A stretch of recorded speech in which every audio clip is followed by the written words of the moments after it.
こんにちは、リースタイルです。いつもご視聴いただきありがとうございます。今回は玄関収納の台輪をリペアします。このチャンネルではリペアを始めたばかりの方やリペアに興味がある方になるべくわかりやすく説明をしています。少しでも興味がありましたらチャンネル登録、いいねボタンよろしくお願いいたします。それでは始めてまいりましょう。玄関収納は一番下の台輪の上に各収納ボックスが乗る構成になっています。その台輪の化粧面を壁側に間違えてつけてしまい、ビス止めしてから気がついてビス穴が見える方向に向いてしまったようです。ビスは内側から外側に貫通しているので、外側に盛り上がっています。この盛り上がりをスクレーパーや彫刻刀で削ります。穴は貫通しているので、まずはポリパテで穴を塞いでいきます。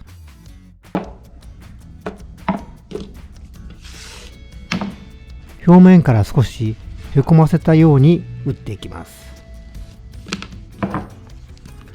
今回のようにパテを入れる箇所が多い時のポイントは、段取りよく入れるようにすることです。たくさんの量を入れるときは途中で硬化が始まって慌てて入れて押し込みが浅く、結果的に作業時間のロスや仕上がりがいまいちになったりします。特に夏場はパテの硬化が早いので、通常よりもスピーディーに入れることを頭に入れておくといいと思います。玄関収納はパーティクルボードに木目の化粧紙が貼ってあるような構造です。サンドペーパーなどでこするとすぐに色が落ちてきてしまいます。なのでポリパテなどは盛り上げずに打って、最終的にハードワックスで平らにしていくようなやり方をします。傷の形の黒い風が映っていても、それ以上はハードワックスを入れたりせずにタッチアップで色をのせていきます。カラーリタッチの白に少しベージュがかった茶色を入れてタッチアップをしていきます。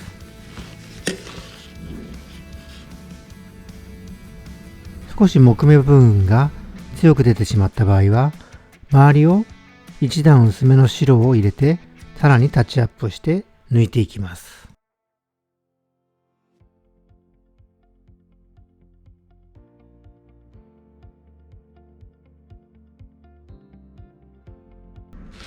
タッチアップが終わったら、艶合わせのクリアを拭いていきます。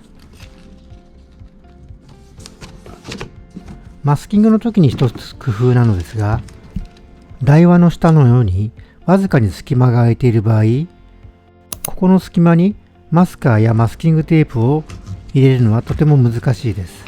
なので、ここはあえて A4 や A3 などの紙を差し込んでいくとマスキングになります。今回はクリアなので、そこまで気を使う必要はないかもしれませんが、色を吹かざるを得なくなった場合は、下駄箱の下の床に色が回らないようにできると思います。三分艶のラッカーを吹きます。この場所は反射もなく三分ラッカーだけで十分なので、SD サンジングは使いませんでした。側面が仕上がりましたので、養生を剥がしていきます。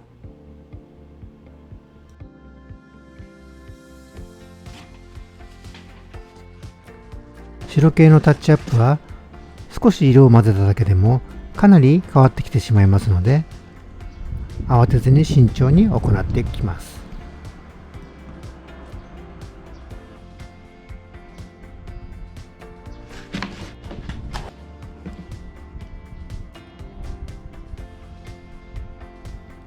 今回は穴が3箇所ありましたので、同様に仕上げていきます。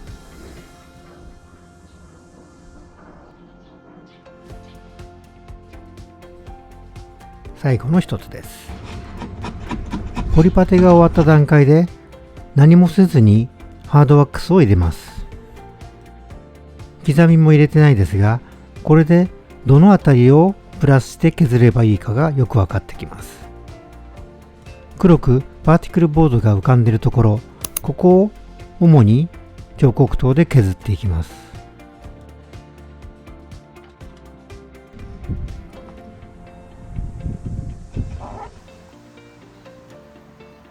そこへさらにハードワックスを充填します。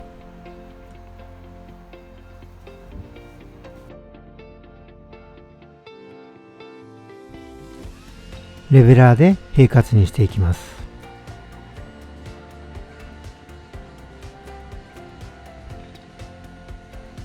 このようにパーティクルボードの場合は、どうしても黒い影が出てきてしまいます。ハードワックスだけでは合わせることはできないので、タッチアップをして木目を入れていきます。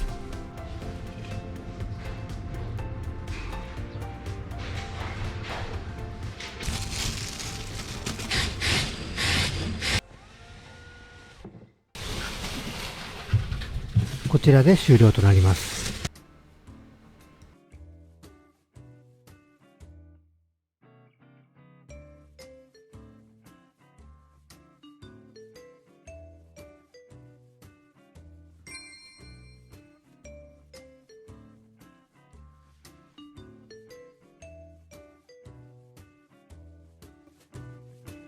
最後までご視聴いただきましてありがとうございました。LINE ではオンライン講習会などの情報を発信しています。詳しくは概要欄をご覧ください。では次回の動画もお楽しみに。ありがとうございました。